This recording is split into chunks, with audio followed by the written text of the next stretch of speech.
wabarakatuh. Waalaikumsalam warahmatullahi wabarakatuh. Baca doa.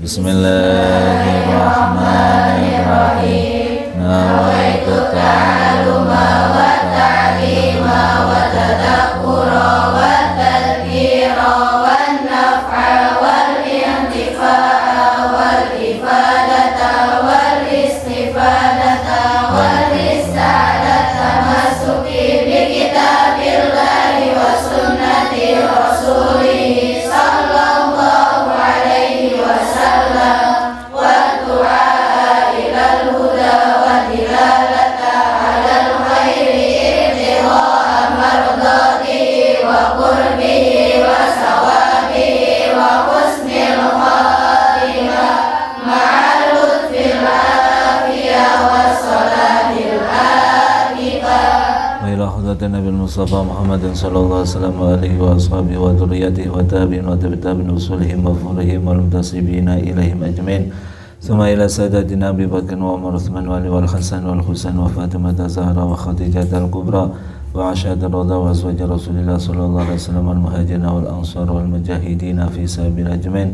Suma ila sadatina Sufiyah wa jami' ar-ruhul awliya min al-tabul wa najabah wa nuqaba wal khazul abdul radiyallahu khaybi masyarik al-ardi ila magharibiha wa bahriha khususan ila sultanil awliya Syekh Muhyiddin Abdul Qadir Jalani radhiyallahu anhu wa Syekh Al-Habasharani radhiyallahu anhu wa Sayyidina Al-Faqih Al-Muqaddam Muhammad bin Ali Ba'ali wa Sulim wa Furihim wal muntasibina ilaihim ajmain thumma ila jami'i masyayikhi wa sadidi khusus minhum Abu Ya'la Habib Hasan bin Ahmad Baharun Habib Qasim Muhammad Baharun Mustafa Ahmad Baharun Hadratu Syekh Yashim Ash'ari Tabir Jabang Mu'alif Hadal Kitab wa Qiyasumuddin Hadik thumma ila ruhi Yusuf Hasim Wahid Hasim Ya Abdurrahman Wahid Sumila Ruhi Gaya Adan Ali Al-Ahmad Gaya Yazid Bargadiri Abdul Karim Libabiri Makhrus Salik Marzuki Ya Hamdi Juzuli Ahmad Juzili Gaya Idris Marzuki Mahmad Sumbah Imam Bah Abdul Aziz Bazul Gamba Khalil Bangkal Basulai dan Badal Hamah Malimah Malik Pertama Wa ila Ruhi Mu'asasah Nadhar Nurul Huda Karimi Suma ila Ruhi Abdul Karim bin Yumi jami ahli kuburina wa kuburikum minal muslimina wal muslimat wal mu'minina wal mu'minat ala ya Muhammad syaulillahi lana wa lahumul fatihah. A'udzu billahi minasy syaithanir rajim. Bismillahirrahmanirrahim. Alhamdulillahi rabbil alamin arrahmanir rahim maliki yaumiddin. Iyyaka na'budu wa iyyaka nasta'in ihdinas siratal mustaqim siratal ladzina an'amta 'alaihim ghairil maghdubi 'alaihim waladdallin amin. Suaranya kurang keras. Bismillahirrahmanirrahim. Alhamdulillah wassalatu wassalamu ala sayyidina Rasulillah Sayyidina Muhammad ibn Abdullah wa ala alihi wa sahbihi wa mawalah wa la hawla wa la quwwata illa billah adada kulli harfin kutib aw yuktab abadal abidin wa tahra tahirin. Subhanaka la ilma lana illa ma 'allamtana innaka antal alimul hakim. Rabbi shrah li sadri wa yassir li amri wahlul 'uqdatam min lisani yafqahu qawli wasaddid lisani wahdi qalbi bihaqqi sayyidina Muhammad sallallahu alaihi wasallam. Dusturakum ya ahla darki wa ya ahlal batin wa ya ahlan nawbah wa ya lanur amma ba'du. Ila qawlihi wathaminu tuki mriku nggih wathaminu sudah sampai bal yuqbalu ya bal tetapine yuqbalu madhep sapa talib bal tetapine yuqbalu madhep sapa talib bi kulliyatihi kelawan sekabehane talib alaihi ingatase syekh bal tetapine yuqbalu madhep sapa talib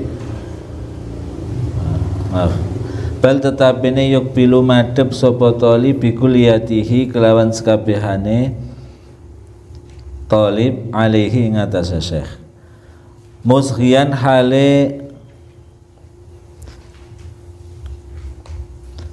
midangetake musriyan hale midyangetake lahu maring syekh nadiron hale ningali ilaihi maring syekh musriyan hale midyangetake lahu maring syekh nadiron wong kang ningali ilaihi maring syekh muta'akilan tur angen-angen liqaulihi maring pengendikane syekh bihaitsu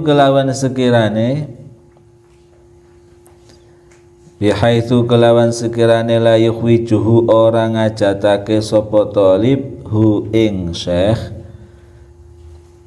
liqaulihi maring pengendikane syekh bihaitsu kelawan sekirane la yukhwijuhu orang ngajatake sapa talib hu ing syekh orang ngajatake sapa talib hu ing syekh ila i'adatil kalami maring ngulangi guneman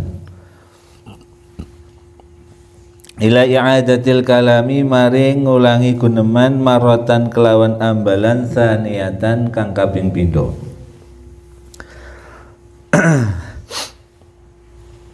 wala yang dura lan ora ningali sapa talib ila yaminihi maring arah tengene talib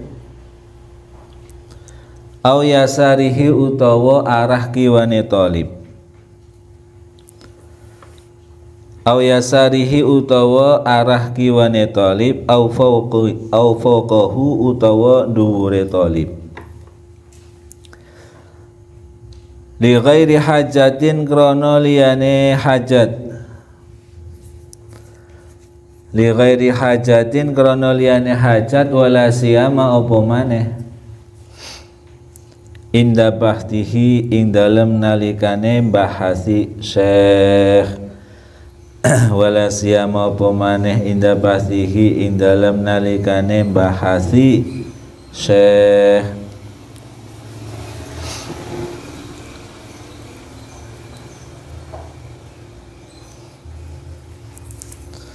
wala yataribalan ora goyang lidojatin krono kramean wala yataribalan ora goyang lidojatin krono kramean yasma'u kang krungu sapa talib ha ing dojatin yasma'u kang krungu sapa talib ha ing dojatin wala yaltafitalan ora noleh sapa talib ilaiha maring dhajjah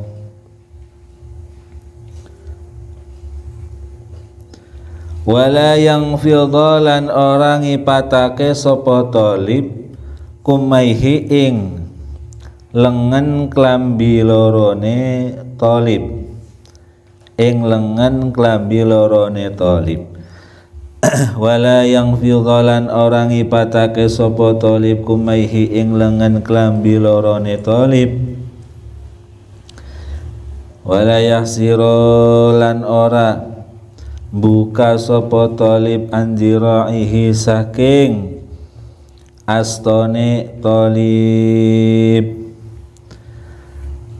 wala yahsiro lan ora buka sapa talib andiraihi saking astone talib wala ya'bathalan ora dolanan sapa talib biyadaihi kelawan tangan lorone talib au rijlaihi utawa sikil lorone talib au ghairihi ma utawa liyane yadaihi au rijlaihi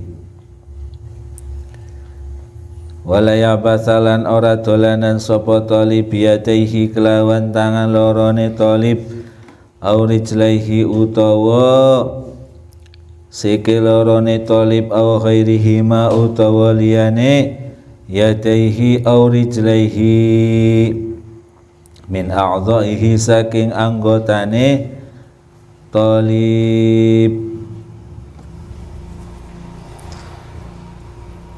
wala yaftahalan orang buka sapa talib fahu ing tutuke talib atau cangkeme talib wala yaftahalan orang buka sapa talib fahu ing cangkeme talib, wala yaqra'alan orang ngobahake sapa talib sinahu ing untune talib.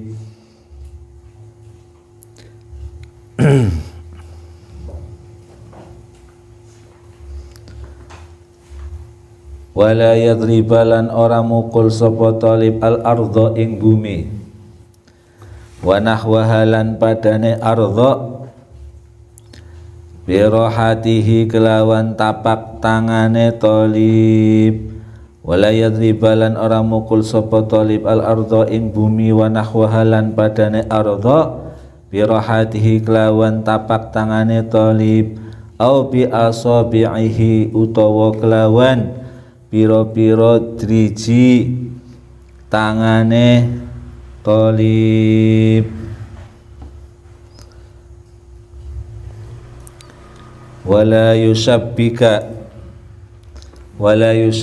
lan orang ngapurancang sapa talib, wala yusabbika lan orang ngapurancang sapa talib asabi ayatihi ing piro-piro driji tangan lorone talib.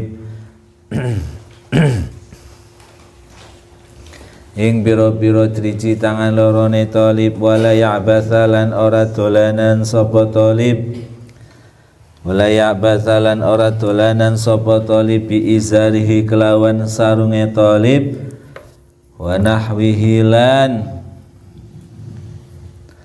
padane izar.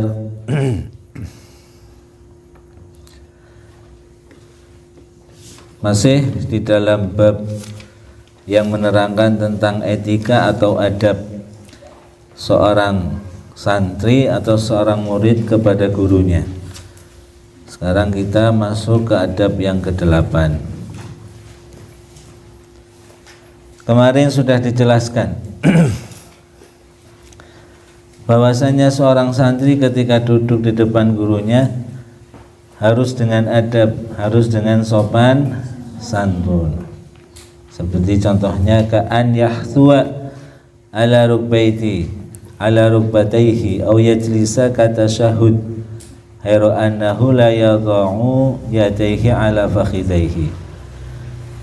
Di antaranya kalau seorang santri duduk, kemarin sudah dibahas, sudah dijelaskan, dengan adab seperti duduk dengan bersimpuh, yaitu duduk dengan di atas lututnya seperti kemarin dicontohkan. Jadi duduk di atas lututnya. Atau duduk seperti tahiyat akhir, hanya saja tangannya tidak di atas pahanya. Atau au yajlisa mutarabbi'an bitawadhu'in wa khudhu'in wa sukunin wa khusyu'in. Atau seorang santri ketika duduk di depan gurunya, maka duduklah dengan bersila. Cuman ketika dia duduk bersila di depan gurunya harus dengan tawadhu, dengan khudhu. Khudhu itu apa? Merendahkan diri, wasukun, tenang, wa khusyu, dan khusyuk mendengarkan apa yang disampaikan oleh gurunya. Atau khusyuk dia siap-siap telinganya, matanya, atau seluruh badannya, barangkali guru memanggil dia langsung memenuhi panggilannya, tidak sampai guru mengulang sampai 2 kali atau 3 kali memanggilnya. Wa ala yaltafita bila darurah. Ketika kita duduk di depan guru juga adabnya itu tidak boleh toleh-toleh ya.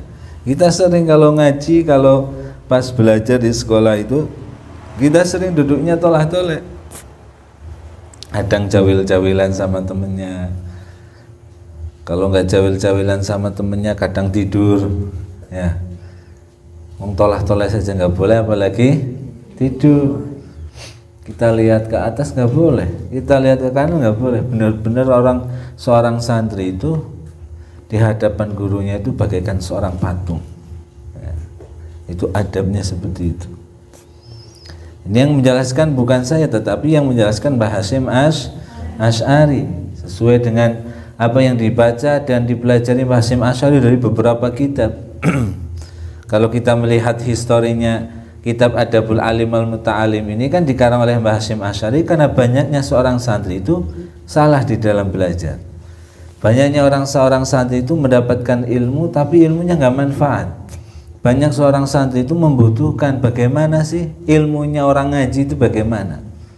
Kalau ilmunya orang sholat ada dibahas, ilmunya orang wudhu sudah dibahas, tapi ilmunya adab etika orang ngaji itu bagaimana supaya mendapatkan ilmu yang bermanfaat.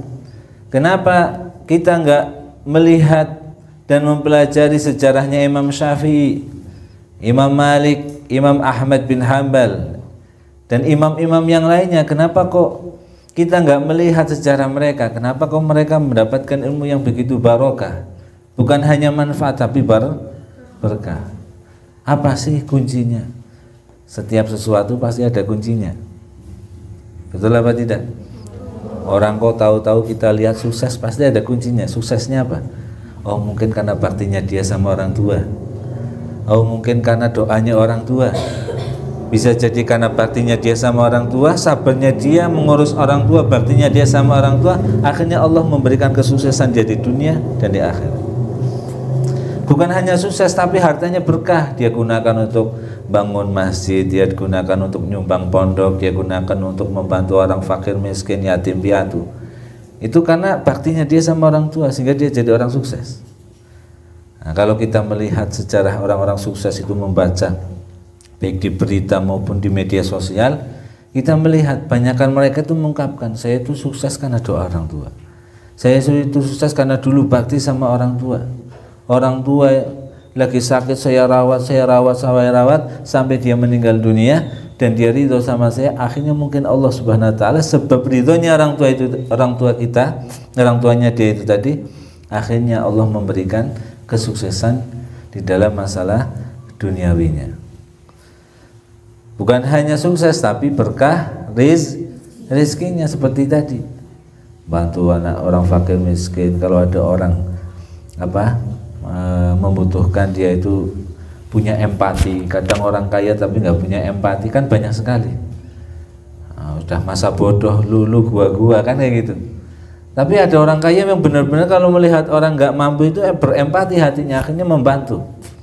Banyak sekali di Jakarta, di kota-kota besar dan orang sukses banyak sekali yang seperti itu. Itu mungkin karena berkat berbaktinya dia atau mungkin doanya orang tua.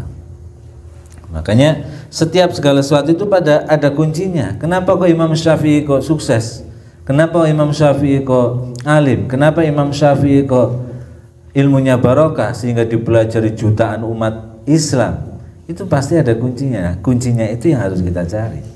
Nah di antaranya ternyata Imam Syafi'i itu ketika belajar adabnya luar biasa. Imam Syafi'i kepada gurunya luar biasa. Sampai-sampai diceritakan ketika Imam Syafi'i belajar di depan gurunya, membuka selembar kertas saja itu pelan-pelan, nggak pingin ada keluar sedikit suara pun dari apa ini?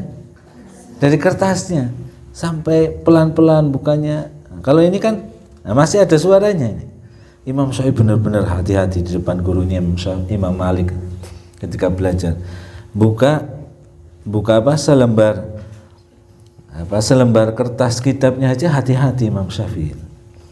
Dan Imam Syafi'i itu setiap faedah, setiap penjelasan daripada guru-gurunya itu selalu dicatat sama Imam Syafi'i. Pernah suatu ketika Imam Syafi'i lupa, nggak bawa pulpen, nggak bawa buku, nggak bawa catatan. Akhirnya apa? Imam Syafi'i dengan ludahnya, tapi bukan untuk main-main, dan ludahnya ditulis di tangannya. Tulis. Karena saking lupanya nggak bawa pulpen, nggak bawa buku. Dengan ludahnya saking menghormati apa yang diterangkan gurunya dicatat sama Imam Syafi'i.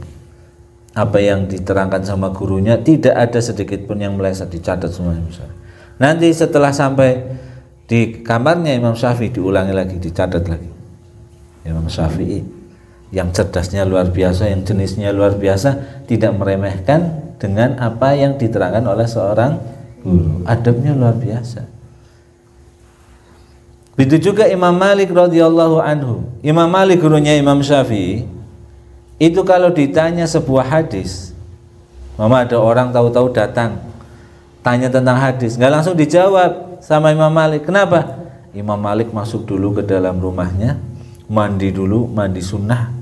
Sama mandi sunnah, pakai baju kebesarannya, pakai jubah, pakai gamis. Gamis itu, jubah itu yang nggak ada kancingnya. Kalau gamis itu yang, kalau bahasa orang-orang santri itu, gamis itu bukan gamisnya perempuan, bukan, tapi gamis apa yang dipakai oleh para habaib itu namanya gamis. Tapi kalau yang buat rangkapnya namanya jubah. Pakai gamisnya dulu, pakai jubahnya, baru pakai ridanya, baru pakai imamahnya.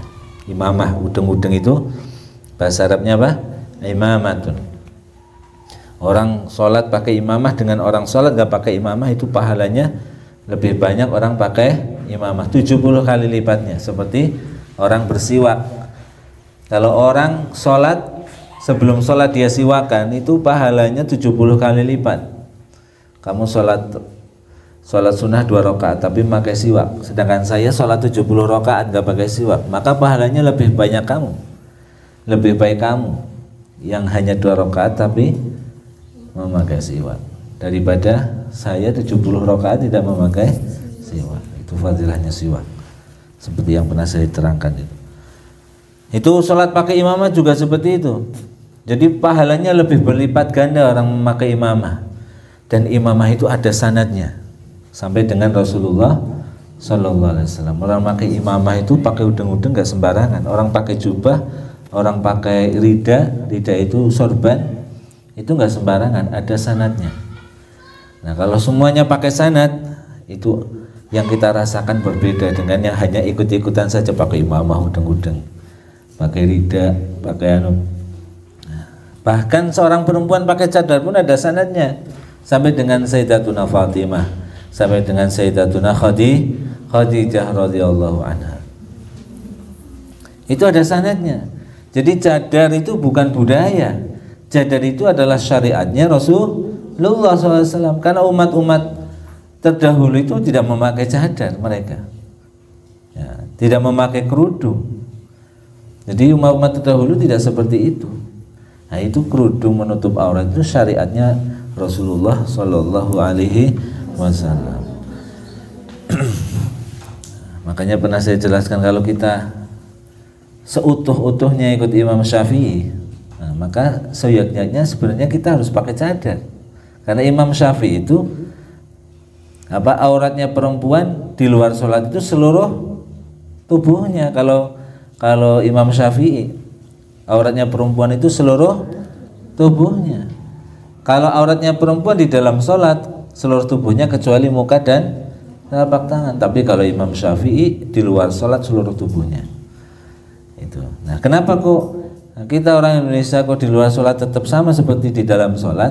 Nah, berarti mengikuti madhab yang lainnya, yaitu madhabnya Imam Abu Hanifah, bahwasanya orang perempuan di luar sholat boleh muka dan telapak tangannya kelihatan, boleh dengan catatan aman daripada fitnah. Nah, tapi zaman sekarang ketika melihat wanita yang cantik, ketika melihat laki-laki yang tampan, kira-kira tertarik apa enggak? Nah, tertarik itu termasuk fitnah. Nah, jadi kalau zaman sekarang tidak kena fitnah kayaknya nggak mungkin. Nah, yang penting seperti ini saja. Yang penting kita sebagai kamu sebagai orang perempuan, bukan kita ya. Kalau saya laki-laki, kamu perempuan. Kamu sebagai orang perempuan ketika melihat seorang yang berjadar, yang penting jangan dibenci. Yang penting jangan dianggap teroris. Yang penting jangan dianggap radikal. Tidak semua orang berjadar itu radikal. Tidak semua orang yang berjadar itu teroris. Tidak semua. Justru banyak sekarang orang-orang yang berfaham Ahlussunnah wal Jamaah, yang benar-benar mengikuti syariatnya Rasulullah, banyak yang berjadar dan menutup auratnya, banyak sekali. Yang penting kita itu tidak sampai membenci mereka, tidak sampai mengucilkan mereka. Nah, seperti itu. Terkecuali kalau sudah ada orang sumama berjadar kemudian anti Pancasila, nah itu baru. Semua ada orang berjadar anti dengan orang-orang yang tidak berjadar, berarti dia tidak mengakui saudara sesama muslim. Karena al-muslim akhul muslim, sesama muslim adalah saudara, tidak mandang ini dari golongan ini dari golongan ini, enggak ada, semua adalah saudara. Nah, makanya di zaman akhir seperti ini kita harus memperkuat, maka benar apa yang disampaikan oleh Rasulullah sallallahu alaihi wasallam. Sayati 'ala zaman qalilin fuqaha'uhu katsirin khutaba'uhu qalilin mu'tuh katsirun sa'ilu. Al-ilmu khairun minal amal. Rasulullah SAW pernah bersabda kepada para sahabat, ya sahabatku, nanti akan datang pada masa di mana umatku itu nanti sedikit hidup di zaman orang alimnya sedikit, ahli fikihnya sedikit, tapi orang ahli ceramahnya banyak. Orang ahli ceramah banyak, di sini ceramah sana ceramah sana. Tapi orang yang alim benar-benar fikih sedikit. Tapi banyak orang yang bertanya haus akan ilmu agama, tetapi sedikit yang mau memberi ilmu agama. Inilah di zaman kita. Kalau hidup di zaman seperti itu, maka al-ilmu khairun minal amal. Maka ngaji diperbanyak itu lebih baik daripada mengamalkannya. Maksudnya apa? Kita perbanyak ibadah ngajinya, kita perbanyak menuntut ilmunya. Amalkan tetap, tetapi lebih perbanyak adalah ngaji kepada para ulama, ngaji kepada para kiai, ngaji kepada para ustadz, ngaji kepada para habaib. Itu lebih diperbanyak.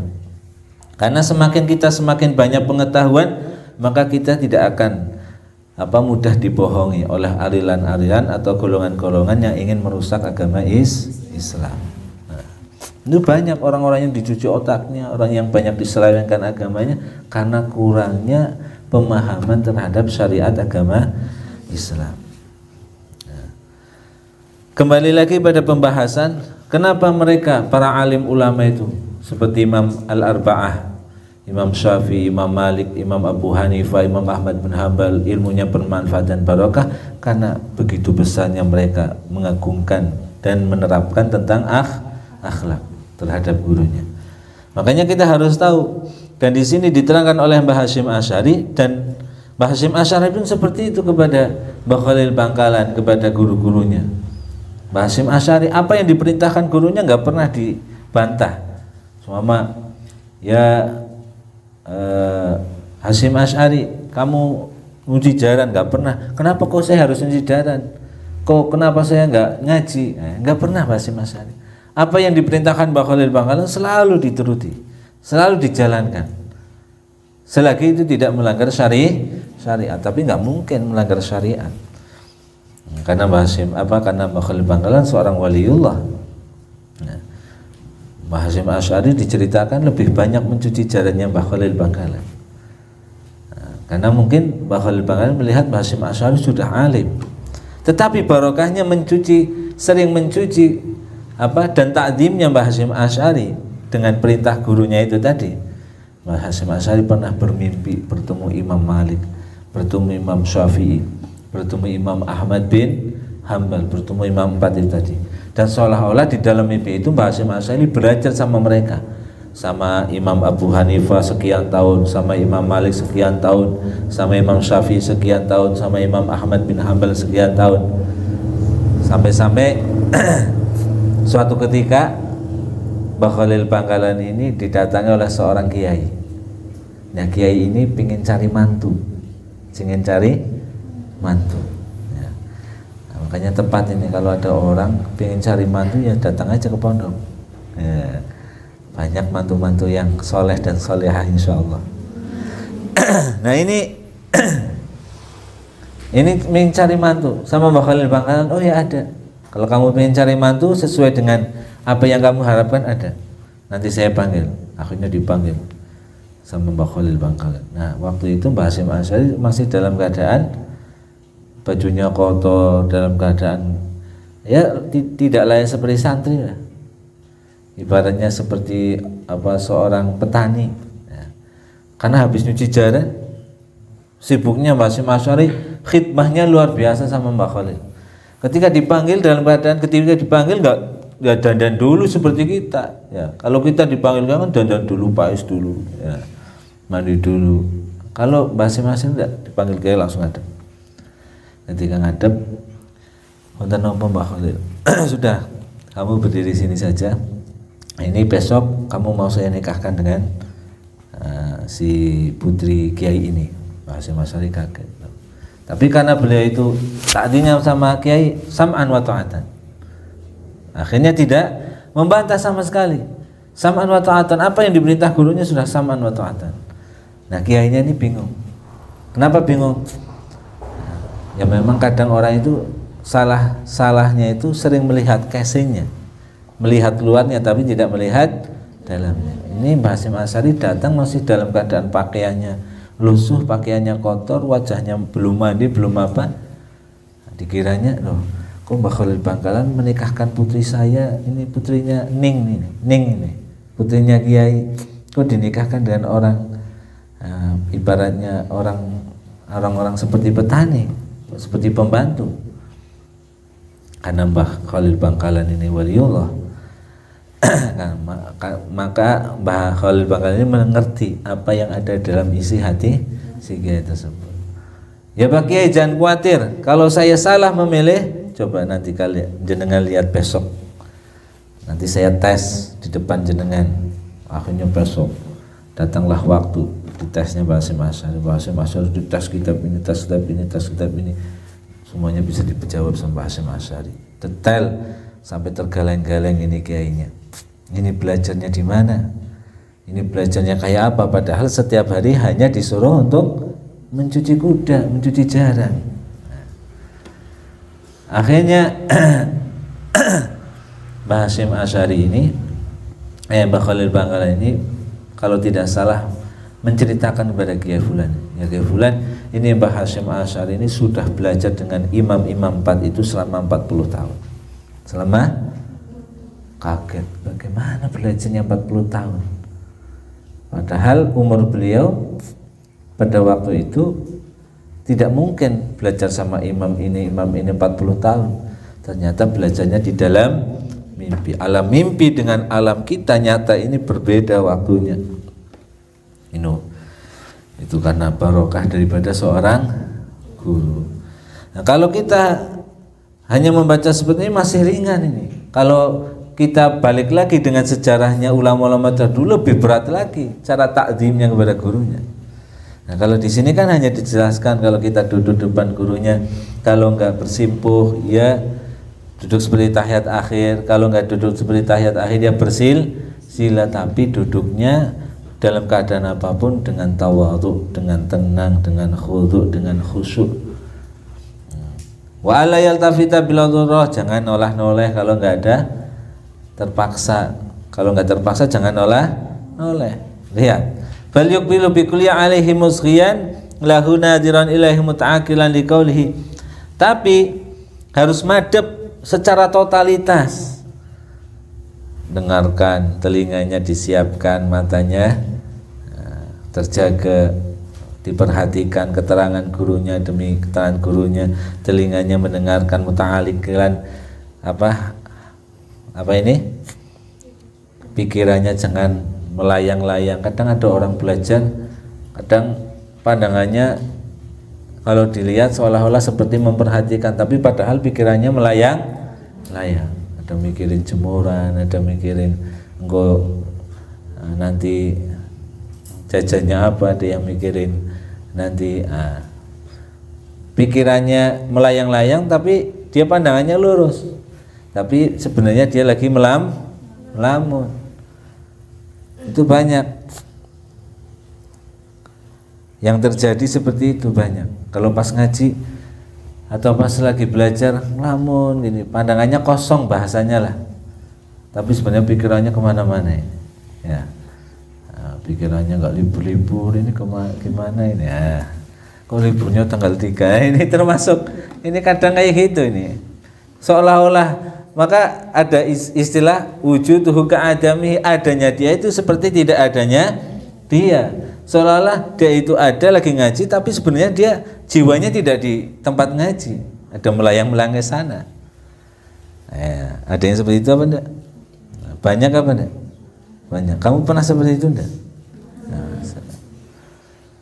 Itu. Jadi adabnya seorang yang ngaji itu benar-benar totalitas.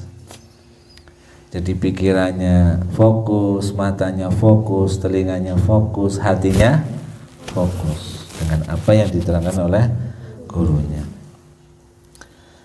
Bihaitsu la yahwijuhu ila i'adatil kalam maratan tsaniyah, sehingga seorang guru itu tidak butuh lagi untuk mengulangi keterangannya. Apa yang dibicarakan sama si santri sama muridnya itu tidak perlu diulangi lagi sampai 2 kali.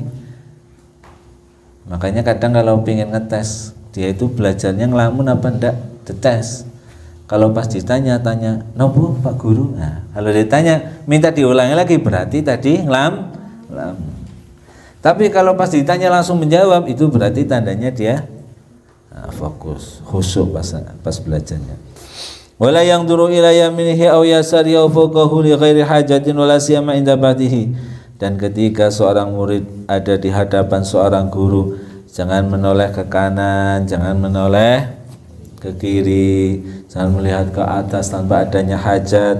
Apalagi ketika gurunya lagi ngajak membahas sesuatu, gurunya lagi bahas sesuatu, kamu ngobrol sendiri sama temannya, ini enggak ada.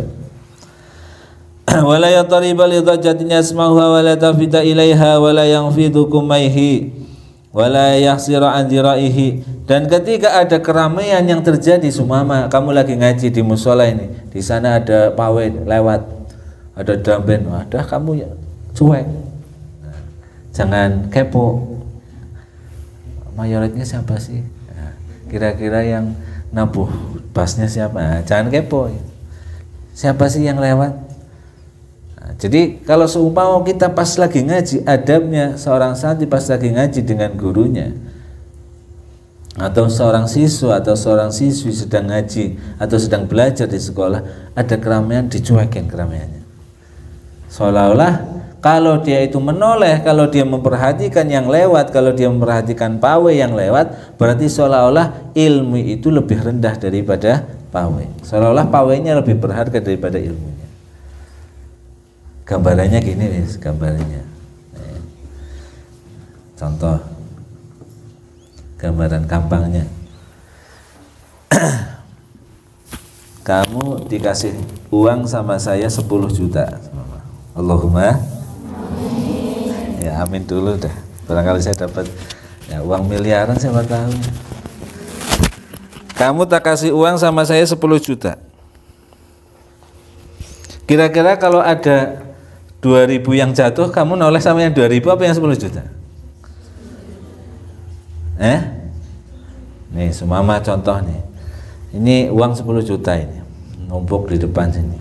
Kira-kira ada tepuk 2.000. Kira-kira kamu noleh 2.000-nya apa 10 jutanya? Atau kayak gini, saya ngasih 10 juta, satu orang lagi ngasih 2.000. Kira-kira yang kamu lirik, yang kamu fokus 10 jutanya apa ya 2.000-nya?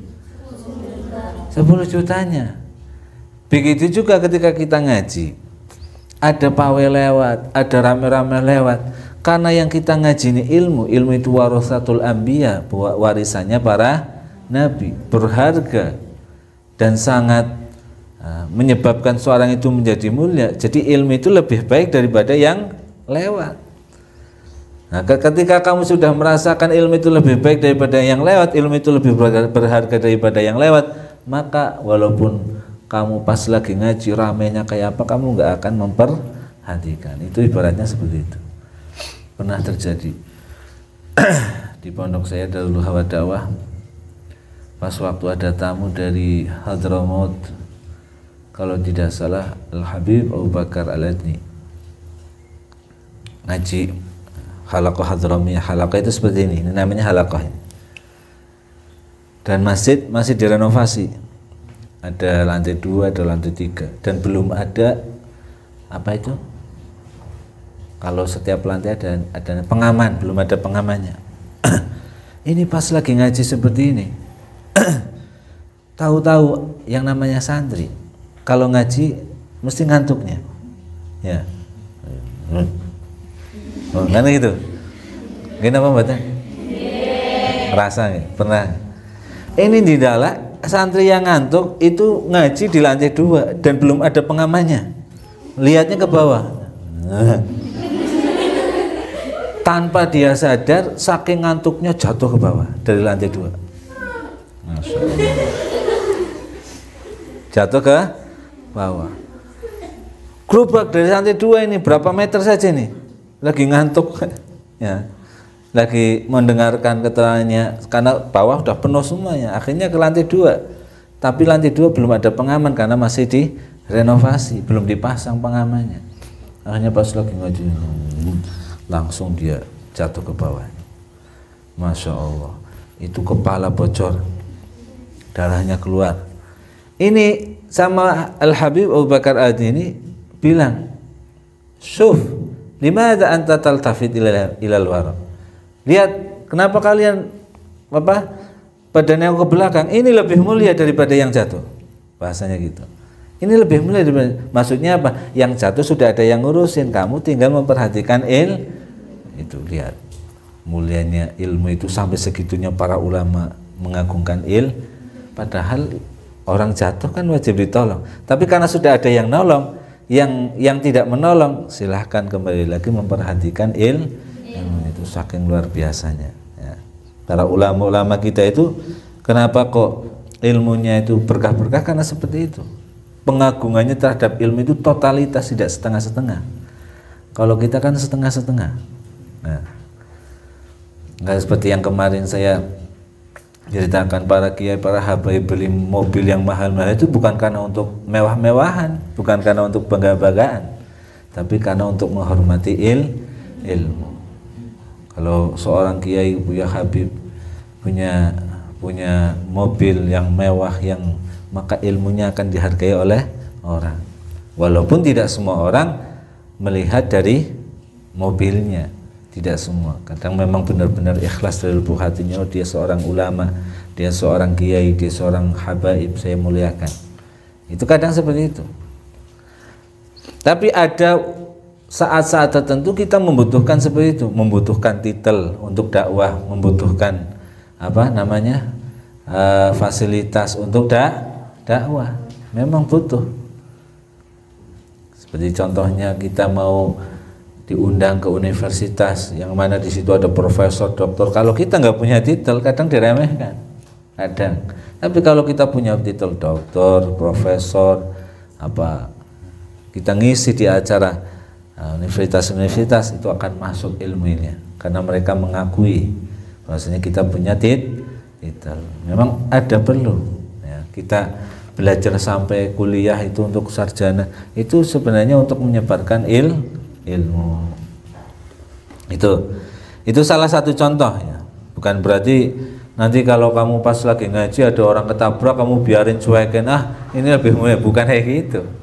Nah, kalau memang nggak ada yang nolong ya kita tolong, wajib itu kita tolong. Tapi kalau sudah ada yang menolong, kita kembali lagi membahas ilmu. Kalau kita kan nggak ada ngeong, suara ngeong, nengok lagi, oh kucing lahiran. Ada suara apa lagi, Mbak? Oh ternyata ada orang bawa cempe ke pasar, itu. Ya Allah, ngajinya toleh, akhirnya ngantuk. Nggak ada yang masuk ilmunya. Yang ada hanya kambing lewat, kucing lahiran. Itu. Naudzubillah min. Contoh. Makanya di sini diterangkan seperti itu. Jadi ada keramaian apapun jangan noleh-noleh. Wala yang fidakumaihi, kalau di depan guru jangan melipat lengan baju, tidak pantas, tidak ada. Wala yaksir an jiraihi, jangan dilihatkan, dicincin kayak gini nih. Dilihatkan apa? Lengan tangannya. Wala ya'bas biyadihi rijlaihi akhirihima min a'dhahi, dan jangan melakukan perkara-perkara yang tidak ada manfaatnya, gendongan, dangdutan pakai tangan ya, di depan gurunya dangdutan ya, atau kakinya kayak gini. Nah, kan ada kadang orang itu kakinya nggak bisa diam, tangannya nggak bisa diam, pokoknya mesti pengennya gatel lah apa gitu ya. Itu kalau di depan guru maka jangan tangannya gelodekan, bahasa orang Jawa Kalau bahasa Indonesia apa? Tangannya jangan apa? Bukan jahil, apa? Kalau bahasa Jawa kan glotekan, bahasa Indonesianya glotekan itu apa? What is the glotekan? Apa ya? Apa itu?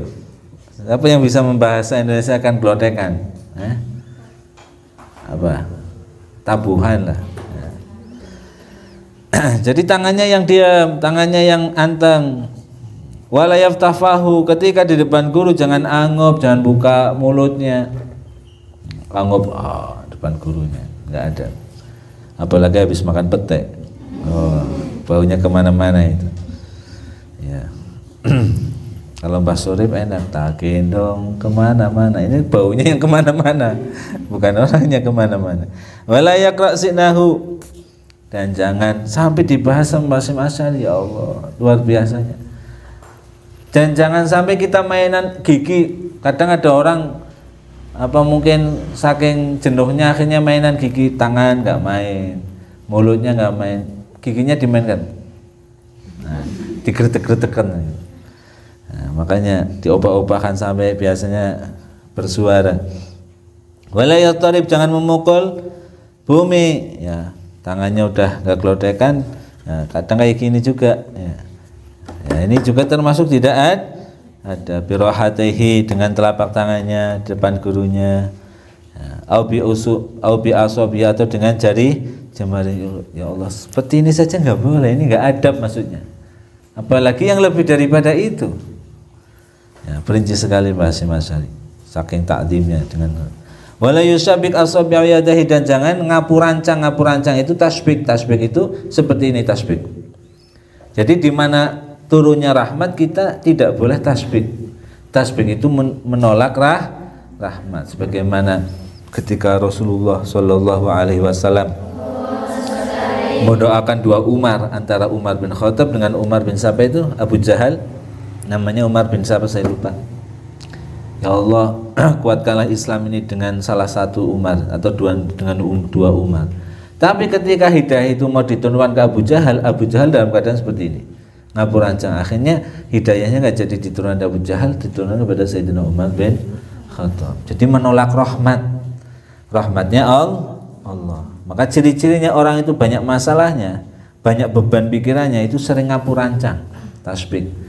Kalau ada orang sering ngapurancang tasbih, itu ciri-cirinya orang itu lagi punya beban berat dalam pikirannya, penuh dengan masalah hidupnya.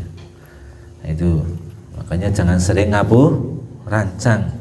Ngapurancang itu menolak rahmatnya Allah, apalagi di majelis ilmu seperti ini. Makanya jangan sering ngapurancang. Dibiasakan jangan ngapurancang, dijauhi ngapurancang dalam kondisi apapun. Kalau pengen apa istilahnya menyatukan tangannya kayak gini, ya seperti orang kalau mau wisuda itu, ya, kayak gini kan. Nah, jangan seperti ini, ya. Karena diceritakan juga setan, iblis ketika diturunkan dari surga, dikeluarkan dari surga juga dalam keadaan tasbih.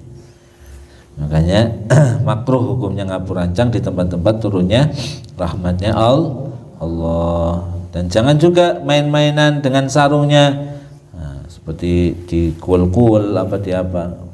Kalau laki-laki sarung, kalau perempuan mungkin kerudung, mungkin baju. Nah, itu termasuk. Di depan gurunya jangan bermain-main dengan bajunya, jangan bermain-main dengan kerudungnya. Maksudnya bermain-main dengan kerudungnya apa? Kerudungnya mungkin dibuat main-mainan kayak gini. Nah, itu mama. Nah, di depan guru nggak ada gitu. Ya Allah. Maksudnya apa? Sampai sedetail itu Hasyim Asy'ari menjelaskan. Kita kalau membaca kitabnya Mbah Hasyim Asy'ari, saya sendiri kalau membaca kitabnya begitu banyak, kita itu sering tidak beradab, sering tidak berakhlak di hadapan guru. Kadang kita di hadapan guru menundukkan kepala tapi ternyata tidur. Ya. Saya kira menundukkan kepala khusyuk, ternyata dilihat tidur. Ada yang menundukkan kepala tapi mainan sajadah atau mainan karpet. Ini termasuk tidak ada. Seperti tadi dijelaskan, wala ya'batha bi izarihi wa nahwi, jangan dolanan bermain-main dengan sarungnya atau yang sepadan dengan yang sepadan dengan sarung, yang sama semisal dengan sarung apa? Ya kerudung, ya baju, ya diantaranya jangan mainan apa tadi? Karpet. Kamu malunya kayak apa depan guru, ya sudah. Nah itu, jangan mainan karpet. Kadang mainan karpet benangnya ditutupi. Ya, padahal itu hanya untuk mengalihkan supaya tidak grogi atau supaya tidak jenuh, supaya tidak. Nah itu sebenarnya tidak beradab. Masya Allah. Nah, makanya kita perlu mengajak dengan karangan-karangan ulama-ulama terdahulu supaya kita itu malu. Kalau sudah malu, maka akan timbul di situ apa namanya, ingin meniru. Ya Allah, ternyata selama ini saya akhlaknya pada guru luar banyak yang salah. Oh, ternyata saya selama ini kenapa kok saya rasa saya belajar kurang berkah? Oh, karena mungkin ada akhlak-akhlak yang kurang pas di hadapan guru. Nah, maka diperbaiki dengan kita membaca seperti ini.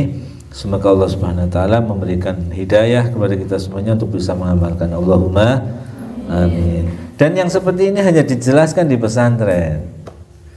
Ya, di sekolah-sekolah umum tidak, di universitas-universitas tinggi tidak. Yang dibahas seperti ini dan detail seperti ini adalah hanya di kitab-kitab kuning. Dan kitab-kitab kuning dipelajari di mana? Di pesantren. Makanya beruntung kita itu. Nah, pertanyaan. Assalamualaikum warahmatullahi wabarakatuh. Waalaikumsalam. Ustadz mau tanya, kalau dimimpiin ulama besar itu benar didatangin sama ulamanya atau ada yang menyerupain? Jadi memang yang tidak bisa menyerupai hanya satu, yaitu Rasulullah. Setan itu tidak bisa menyerupai Rasulullah, tidak bisa. Jadi kalau kita bermimpi Rasulullah, ya pasti itu Rasulullah. Nah, kalau bertemu dengan ulama itu bagaimana? Ya, kalau bertemu dengan ulama bisa jadi itu beneran ulama, beneran, atau bisa jadi yang menyerupai, tergantung kitanya. Contohnya maksudnya apa? Mungkin karena kita saking cintanya dengan salah seorang tokoh ulama, seumpama dengan Habib Lutfi. Kita saking cintanya dengan Habib Lutfi, akhirnya ada ikatan batin ini antara kita dengan Habib Lutfi. Dan biasanya kalau ada ikatan batin seperti itu, kita tidur mimpi bertemu dengan Habib Lutfi, dan itu nyata. Jadi antara roh kita dengan rohnya Habib Lutfi ketemu, bisa jadi seperti itu. Atau bisa jadi setan menyerupai, bisa jadi. Jadi kita melihat di dalam mimpi itu ada pesan yang baik atau tidak. Kalau ada pesan yang baik itu berarti minallah. Ya. Itu berarti benar-benar kita itu dihadiahi oleh Allah Subhanahu wa taala. Itu berarti mimpi yang baik itu. Kalau ada pesan yang baik. Tapi kalau di dalam mimpi itu ada menyerupai seumpama ulama ternyata pesannya tidak baik, itu berarti setan. Itu. Ada pesan yang tidak baik, seumpama menyuruh yang melanggar syariat seumpama, ya berarti itu setan. Tapi kalau pesannya baik, itu ya berarti memang benar-benar ulama tersebut. Ya, itu seperti itu. Ya di husnudzoni saja kalau memang itu pesan baik. Seperti yang kemarin saya cerita, ya, saya pernah mimpi di malam Senin. Setelah saya pulang umroh, di malam Seninnya saya mimpi bertemu dengan Habib Umar bin Hafid. Di dalam mimpi saya disuruh sama Habib Umar baca kitab ini nih, Adabul Alim. Dan saya disuruh wudhu sama Habib Umar bin Hafid. Dan Habib Umar bin Hafid berpesan, jangan kamu tinggalkan ketika membaca kitab ini, jangan kamu tinggalkan dalam keadaan berwudhu. Kitab apapun, bukan hanya kitab ini saja. Kitab apapun, kalau kamu baca kitab, anggap kitab itu seperti Al-Quran. Kamu sebelum membaca kitab itu berwudu, karena al-ilmu nurun wa nurullahi la yuhdali asi. Memang ilmu itu cahaya dan wudu juga cahaya, akhirnya menyatu. Nah, itu menambah keberkahan ilmu. Nah, itu akhirnya saya dari mimpi itu, moga saja saya membaca kitab ini diridhoi ya, oleh pengarangnya Mbah Hasyim Asy'ari, karena saya pernah belajar di sana dan oleh Habib Umar bin Hafid, karena memang Habib Umar bin Hafid membaca kitab ini untuk kiai-kiai PBNU Nahdlatul Ulama tapi dengan cara streaming seperti ini. Nah, jadi setiap malam Habib Umar bin Hafid dari Yaman Hadramaut baca kitab Badabul Alim ini, yang menyimak para kiai, para habaib di markas besar PBNU di pusat Jakarta. Nah, jadi beruntung alhamdulillah kita di pondok ini membaca kitab Adabul Alim wal Muta'alim yang jarang dikaji di pondok pesantren. Jadi seperti itu, di husnudzoni saja. Nah, itu kalau memang dari mimpi itu ada sesuatu yang baik, kita ambil, kita amalkan terus. Dan memang kalau kita punya mimpi yang baik, sunnah dicerita-ceritakan. Selagi tidak menimbulkan fitnah, ceritakan. Fa bi ni'mati rabbika fahaddits. Kalau kamu punya atau dapat kenikmatan, ceritakan. Barangkali dengan kenikmatan kamu menceritakan itu, orang yang menjadikan motivator sama dia, menjadikan motivasi untuk dia, atau Allah SWT menambah kebaikan di dalam nikmatmu. Tapi kalau mimpi jelek jangan dicerita-ceritakan. Kalau kamu mimpi jelek, semalam digigit sama ular, kamu jangan cerita-ceritakan. Kalau kamu mimpi jelek, bangun, baca ta'awud, ludah 3 kali ke kiri, ya, gitu. Tapi ludahnya jangan kerasan, barangkali di sampingmu ada yang tidur, ya. Mentang-mentang disuruh Pak Arif semalam katanya kalau mimpi buruk disuruh ludah 3 kali. Oh, mumpung yang di samping ini yang kamu benci, tuh. Enggak gitu, ya. Tapi kalau kamu mimpi yang jelek, maka berludahlah 3 kali ke kiri. Dan jangan diceritakan. Kalau diceritakan bisa jadi terjadi itu mimpi. Tapi kalau kamu menyimpannya, kamu minta pertolongan sama Allah supaya mimpi itu tidak terjadi, insya Allah tidak akan terjadi. Dan hanya ada di dalam mimpi saja, tidak sampai kenyataan. Ya.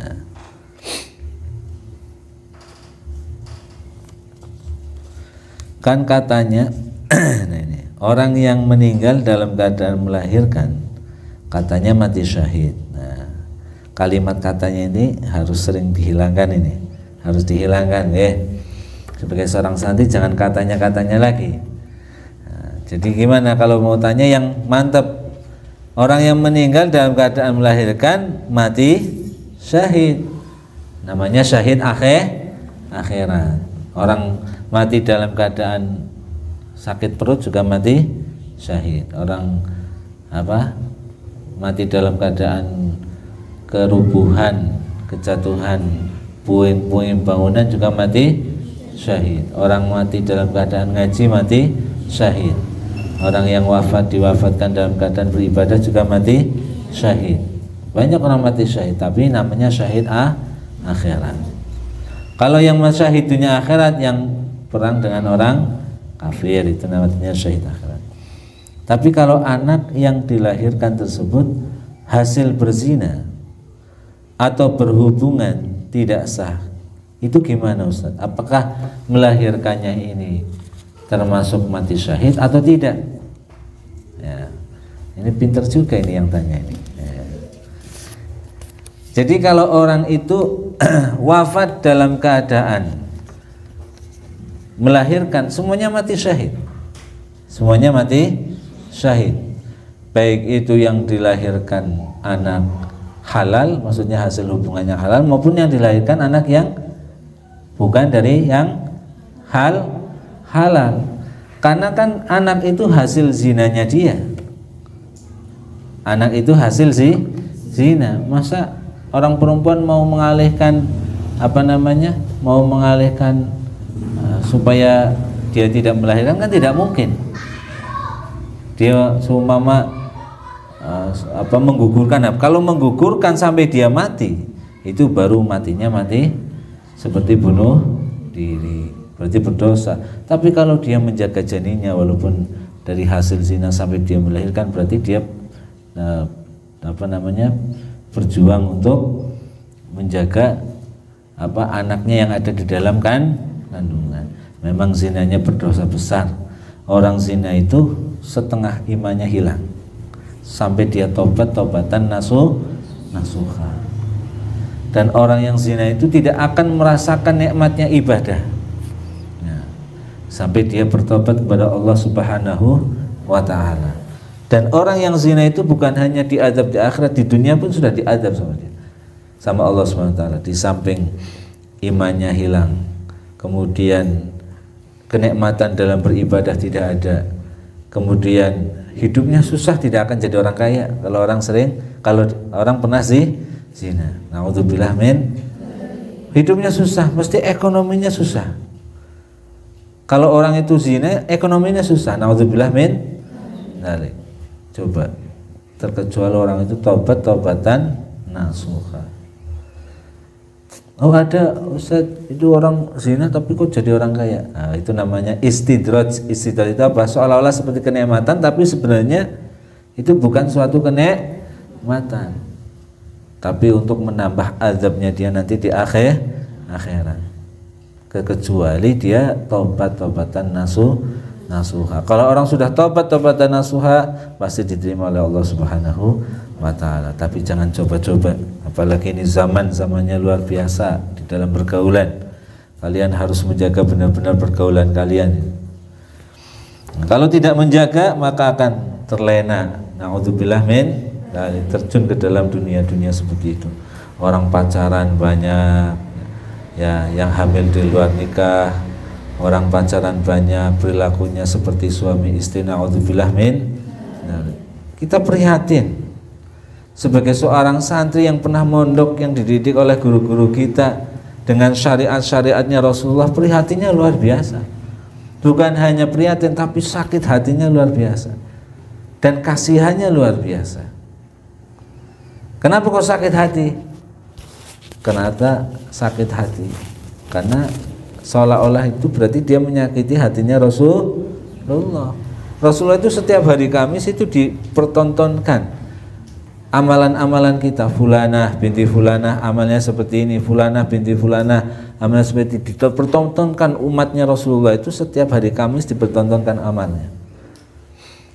Nah, kalau amalnya umatnya Rasulullah itu baik, maka Rasulullah hamidallah, memuji Allah Subhanahu wa ta'ala. Alhamdulillah ya Allah, umat saya ini yang baik amalnya. Tapi kalau Rasulullah melihat amalnya umatnya ternyata jelek, penuh dengan maksiat, abang kabeh, maka Rasulullah membacakan istighfar dan sambil menangis. Itu Rasulullah. Nah, itu umatnya aja seperti itu, apalagi keturunannya seumpama. Kok ada keturunan yang bermaksiat, ada keturunannya yang tidak mengikuti jalurnya Rasulullah SAW, Rasulullah menangisnya luar biasa.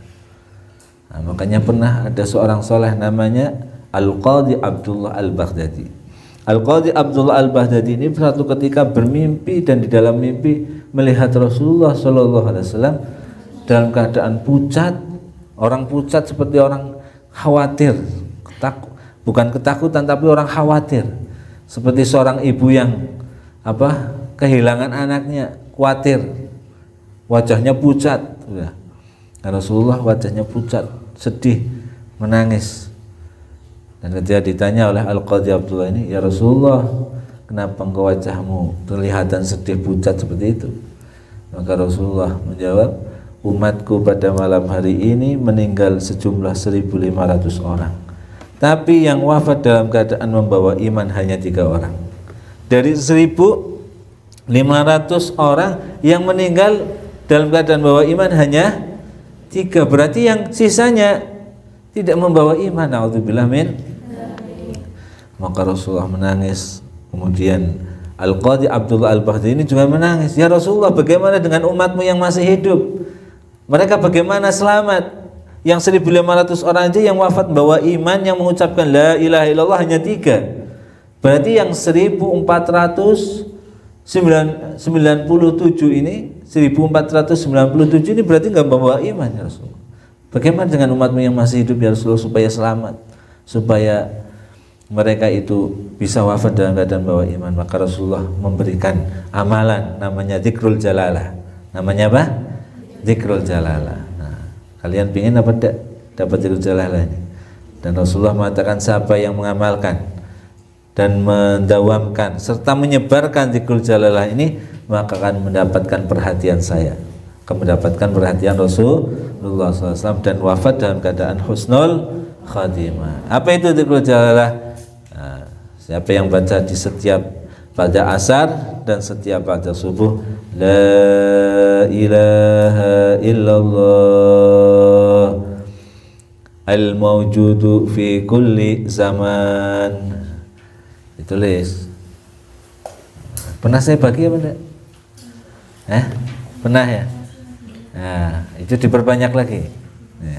La ilaha illallah al-mawjud fi kulli zaman. La ilaha illallah al-ma'bud fi kulli makan. La ilaha illallah al-madhkur fi kulli lisan. La ilaha illallah al-ma'ruf bil ihsan. Nanti saya tuliskan dah. Saya tuliskan, kalau bisa yang sudah punya diperbanyak. Nanti malam Sabtu yang akan datang kan saya cek. Coba baca bareng-bareng. La ilaha illallah al-mawjudu fi kulli zaman. Ikuti saya. La ilaha illallah al-mawjudu fi kulli zaman.